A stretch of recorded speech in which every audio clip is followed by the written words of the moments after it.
I've used a lot of basic conventions. The main convention I used and kept referring to was matching my cuts to the beat. Using the beat as a guideline really helped in terms of building tension when needed and calming down the feel when needed to. I could use the beat as a guideline to make the video have a certain flow about it. The structure fell into place and was easy to watch. I used faster cuts where the tension built, still sticking to the beat, just using more of the beat instead of say one cut like every bar of music. The flow remained nice whilst the tension built. The fast cuts were a massive benefit to my final edit, as I believe the way the tension built and dropped corresponded to the song structure was one of the main reasons why I could keep real life audiences concentrated. Another convention I used was synesthesia. This method is where the visualization from the song is shown within the video. When I was first planning the video, I closed my eyes and this is the first thing I instantly imaged a video theme like this. As this was my initial thoughts, I was thinking the audiences probably would be too, and match the theme to the video and the song, and it will link nicely.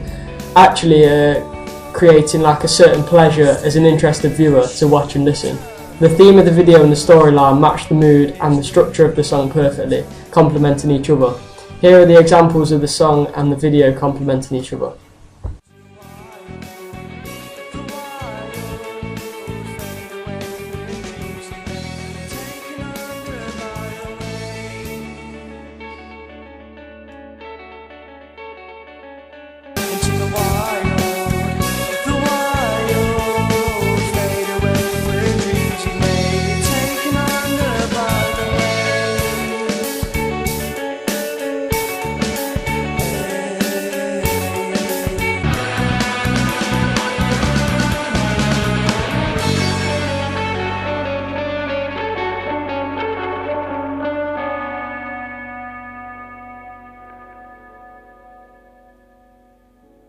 Lighting used to create mood worked nicely, and the shooting schedule when we planned it was planned like around the time of day when we was going to shoot. For example, the dust scenes on the beach with the light of the fire was timed perfectly to create a quite sad, depressing, almost dark mood. Then to the lighting created within the caravan really switched up the mood. This helped create that drug den type of look in the caravan, making the mood feel like they were locked out from society, on their own, in the dark with only a couple of beams of light. This hazy look was the prominent feel of the video and worked incredibly with the camera work, catching like lens flares from the beams of light coming through the curtains. The change in colour from the starting scenes and the end scenes really helped the storyline. It supported the idea of a relationship spiraling out of control as the colour gets less saturated and slightly darker towards the end, because like complementing the heated feel. The convention involving the lighting and the colour to create mood really benefited my video. A main convention I focused on to get the video as I hoped for was using mise-en-scène to create realism. I planned the mise-en-scène to every detail I could to ensure realism within my storyline. I included 7 different locations to shoot at. This gives the story width and shows progression in the story. I did this to keep the viewer interested and makes the video have a believable relationship, travelling and exploring together. Also, by location scouting carefully, it gave me like the opportunity to manipulate the characters' relationship. All the locations being either empty or abandoned, it gives me the chance to show how the relationship was away from society, as it seems.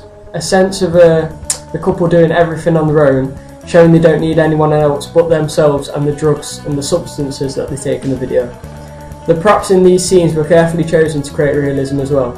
Also, to make the video progress and give it like a sense of time scale, I carefully chose the costumes, having the actors change clothes multiple times in the caravan to show how the story was progressing, and having different clothes on throughout the locations, as the caravan was like the main scene, so you'd expect them to wear different things like day to day. I also used the convention of using fast editing towards the end. I start with slow cuts to control the mood of the happy relationship, accompanied by the beautiful like slow shots. But towards the end, when the mood got heated and started to spiral, there's lots of fast cuts. This convention makes the viewer not able to really capture the shots the first time when they were viewing. it might make the viewer slightly confused and really watch with concentration. It creates confusion, but in a way where it's exciting and the tension building, and the video gets really busy and fast and then suddenly ends. This leaves the viewer baffled, therefore wanting them to watch again. If the video didn't have this element, I believe it wouldn't really encourage to watch again, to repeat watch. Another convention I followed was influenced by my genre research. In my genre research, I explored the idea of indie rock bands having meaning and purpose within their songs. Therefore, when they produce videos, the narrative seems to have this, the meaning and purpose, in opposed to a commercial, generic subjects that you see all the time on TV. I stuck with this convention knowing that the indie audience would appreciate the storyline and meaning. My video had a big anti-drug message, firstly showing you good times but then soon turning bad, and they started relying on the drugs to have fun, blinded from the violence and the bad behaviour the drugs caused, leading to a bad ending. This realness within my video created character relation between the audience and the character. Character judgment and character relationship is a big aspect of an indie rock narrative, connecting the two through emotion and storyline progression. I also stuck to the convention and belief of Theodor Adorno. His belief was that people are following capitalist ideas, replacing real needs to manipulate feelings by generating mass commercial art. He believes that people are losing sight of true art. I am a strong believer in this too. I believe that people are just producing generic ideas with no originality, therefore not separating artists from businessmen, businessmen how to sell the artist. But the artist in the first place comes up with the ideas that created visual art really. And from believing in this and researching Adorno, I created an artistic storyline, not considering any commercial ideas, therefore attracting people to the video through the creative side and the artistic ideas showing originality. I've also developed the idea of amplification in the video. I've linked the theme of the song to fit the video. The lyrics have a hidden meaning about being away from society together under the influence of substances, almost flying away from the reality. The video follows the theme just with an inside story of what happens within the relationship that is away from the society. So it develops idea from the song into the video. I have also challenged conventions in many ways. Commercial and generic producers will probably not agree with my plan when they first see it in terms of selling the band, but once they see the video in the end, I think it'll turn their heads. The general idea for a video of commercial and generic producers would to have either narrative and performance or just performance. I've used just pure narrative. I believed it worked because if I added performance, this would give me less time to portray the story. The story would have not progressed in the way I'd want it to. I wouldn't have been able to fit in all the locations and establish them the way they did with the characters within the locations.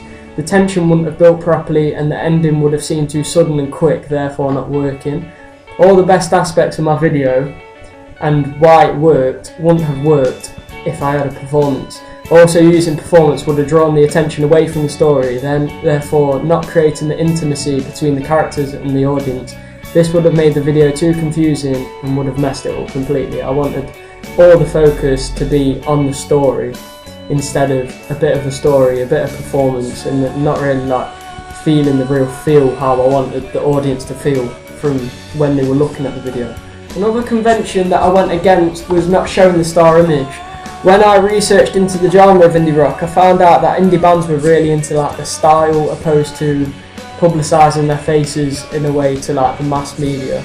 I've challenged the star image and developed this convention into more of a stylistic image in opposed to star image.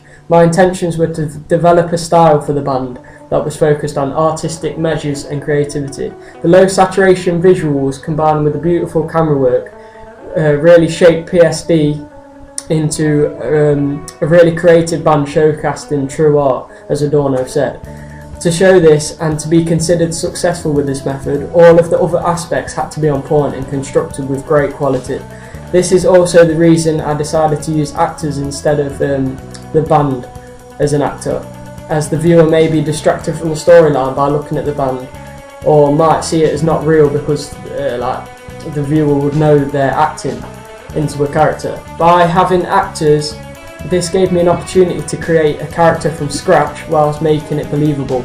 Also, picking actors with previous experience would pull off better than like using the band members with no experience, therefore getting the aspect of the video to pull off like as I wanted to create the style for the band properly, to actually be successful by going this approach, if that makes sense. Another convention challenge was actually like the length of the song. The average length for a music video is 3 to 4 minutes long. Mine is actually 6 minutes. I challenged this convention with the intention to fit the storyline into the music video. This song length gives me the opportunity to convey a true story to a point where it's believable. It also gives me the chance to build the tension with precision and build up to the last scene without going too quick. It gives the viewer time to create character relation and to feel the emotion of the characters properly, instead of just kind of like being over too quick. It can really build their sense of like intimacy with the video. Basically, it gives me the time I needed to portray every aspect of the story that I planned, what I hoped for, and how it wanted to go. It was just a perfect time with all the structure and the build up. It was just perfect to how I wanted it. Another convention that I went against was going against what the audience would expect. A convention used in the indie rock genre is the audience expecting what they're going to see and liking it. This is called genre familiarity.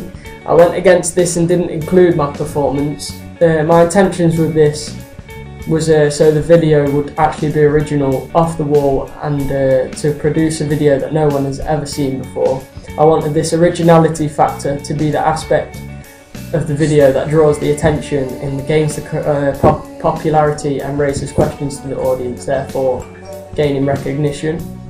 I realised that going against these conventions are really risky and can either go one way or the other, but I knew whilst planning it, if I constructed the video with excellence, it will pull off, and my reasonings for going against conventions will be correct, and the intentions for this will gain the video popularity for the band.